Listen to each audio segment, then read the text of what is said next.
সেইখনে নাচ গাড়ি বলে আমি যাও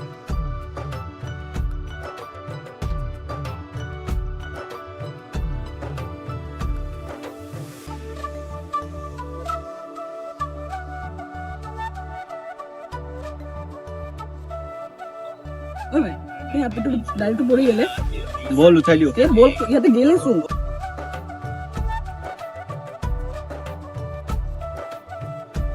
गाड़ी kan गुसी गेले ए पुलिस ना नाम तो का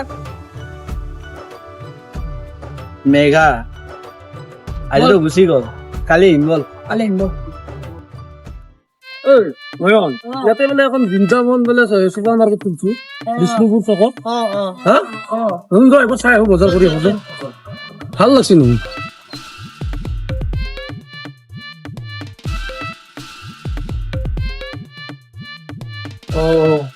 দাদা আপোনাৰ নেকি মানে আপোনালোকৰ কি কি পায় আৰু আপোনাৰ এই দাম গেলে কেনেকুৱা ডিছকাউণ্ট পাইনে আপোনালোকক মানে বেলেগ দোকান কৰি কম আপোনালোকৰ দোকানত চেণ্টটো 40% মানে আপোনালোকৰ চব বস্তুৱে পাই যায় অলপ চাব পাৰিম আমি এটা চাব কিবা ল'ব পাৰোঁ চাওকচোন বস্তু এটা চেণ্টটো পাৰিব আপুনি দামী দামী চেণ্ট আছে আৰু কি আছে ক্ৰীম তাৰপিছত চেম্পু আৰু কি আছে এইটো চুলি তালা কৰা গোলাপ ফুলৰ এইটো হেৰি প্লাষ্টিকৰ নেকি দোকান আৰু এইবিলাক কি ডাঙৰ চেম্পু দাম হাগিছ আছে ডাঙৰ ডাঙৰ পেকেট এইটো বটল আৰু এইবিলাক চেট আছে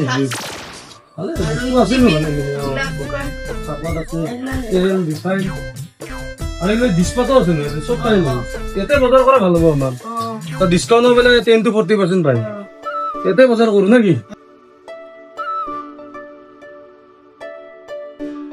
তেলটো লওক তেল লাগিব নহয় আৰু কি লওক আৰু এইটো কাম আচাৰ আৰু যি লাগে লৈ আহিম তো এটা এভেইলেবল আছে এতিয়া ইনষ্টিটিউট ল'ব পাৰিম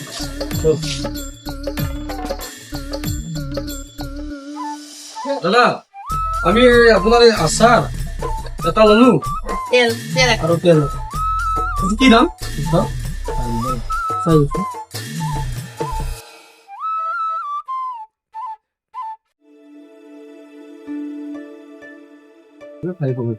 চাৰিশ 35 অলপ ডিছকাউণ্ট দিয়ক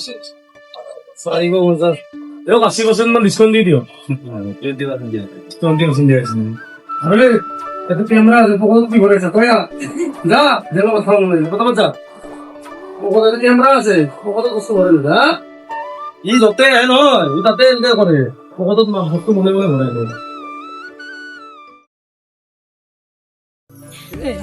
আজি ডায়েৰীখন দিব লাগছিল না সিল তো এবাৰ খুলি চাও নেকি ঐ বেলেগৰ ডায়েৰীকা খুলিছ পাৰ্সোনাল কথা লিখিব পাৰে না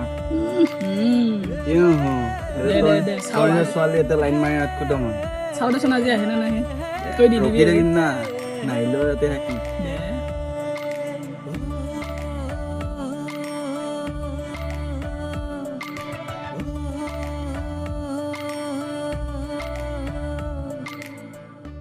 লুকাই কিয় আছা যা ডায়েৰীখন দিয়া মই দিবা লাগিব কৈ দিবা লাগিব যা ঐ শুনাচোন এই ডায়েৰীখন তোমাৰ নেকি সেইদিনাখনি মই বাছ ষ্টেণ্ডত পাইছিলোঁ মোৰ ডায়েৰীখন হৰাই গৈছিলে বৰষুণত ভিজি নষ্ট হৈ গ'ল আৰু এইটো লোৱা থেংক ইউ তুমি আজি মোক বহুত মূল্যৱান বস্তুটো ঘূৰাই দিলা থেংক ইউ এই তোমাৰ নামটো মেঘা তোমাৰ মোৰ চালৰ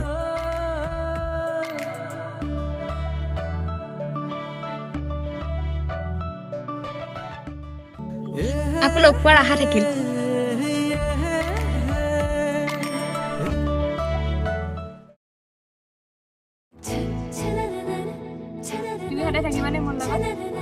মই তোমাৰ লগত সদায় থাকিম ব'লা ঘৰ যা বহুত দেৰি হ'ল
সাগৰ মোৰ বিয়া ঠিক হৈছে।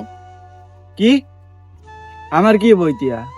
তোমাক কোনোদিনে পাহৰিব নোৱাৰো, কিন্তু ঘৰৰ বিৰুদ্ধেও যাব নোৱাৰো এতিয়া। তুমি মোৰ কথা এবাৰো নাভাবিলানে?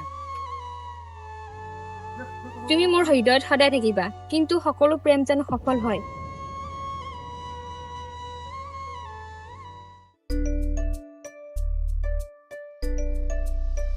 হেল্ল' সাগৰ, তুমি সেই আমাৰ কলেজৰ মন্দিৰৰ কাষলৈ আহিব পাৰিবা নেকি? আজি আবেলিকে লগ কৰো। হ'ব দিয়া।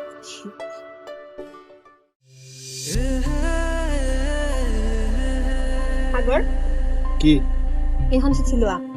কি লিখা আছে এতিয়া? ইয়াতে নপঢ়িবা, পাছত পঢ়িবা। তুমি নোহোৱাকে মই কেনেকে জীয়াই থাকিম? মোৰ বাবে তুমি কোনোদিনে কান্দিব নালাগে। ভালে থাকিবা। আহিছো।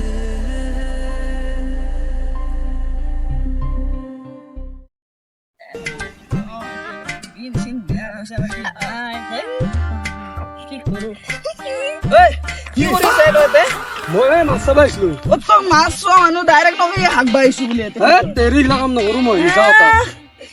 চাওক পিছফালে কিবা লাগা হেন লাগছি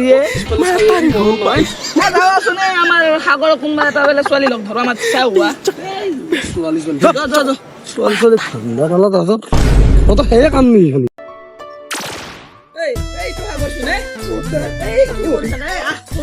ধেমালি কৰিছো ভাই।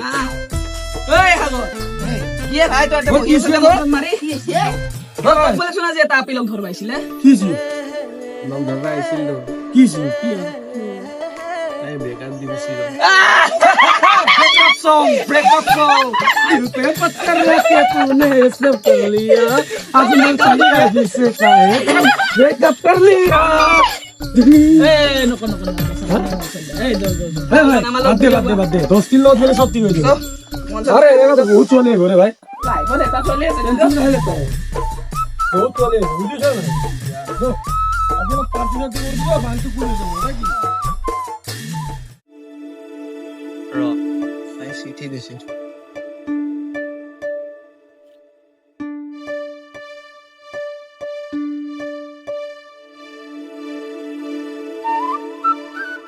সাগৰ, মই তোমাক কিমান ভাল পাইছিলোঁ সেয়া হয়তো কেতিয়াও ক'ব নোৱাৰিলোঁ।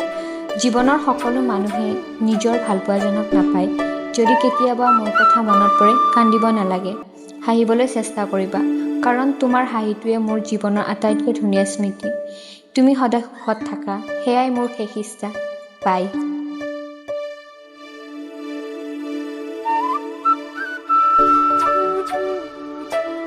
আজি তাইৰ লাষ্ট ফটোখনে চাওঁ। জীৱনটো লগ নকৰে।